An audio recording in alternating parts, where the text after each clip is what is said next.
యేసుక్రీస్తు ద్వారానే ఈరోజు నేను, నా కుటుంబము, మీరు, మీ కుటుంబాలు, సంఘ కుటుంబాలు, ఈ ఆన్లైన్లో చూస్తున్న ప్రతి ఒక్కరు కూడా క్షేమముగా ఉండగలుగుతాము అనేది మీరు జ్ఞాపకం చేసుకోవాలి. దేవునికి మహిమ కలుగునుగాక. హల్లెలూయా, గట్టిగా హల్లెలూయా.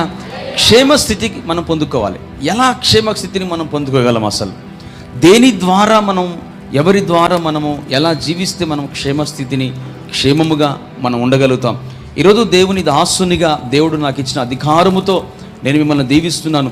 మీరు క్షేమముగా మీరు జీవించుదురుగాక, మీరు క్షేమముగా మీరు బ్రతుకుదురుగాక, మీ భార్య క్షేమముగా బ్రతుకునుగాక, నీ భర్త క్షేమముగా బ్రతుకునుగాక, నీ పిల్లలు క్షేమముగా బ్రతుకుదురుగాక, నీ కుటుంబ వ్యవస్థ క్షేమముగా మీరు బ్రతుకుదురుగాక.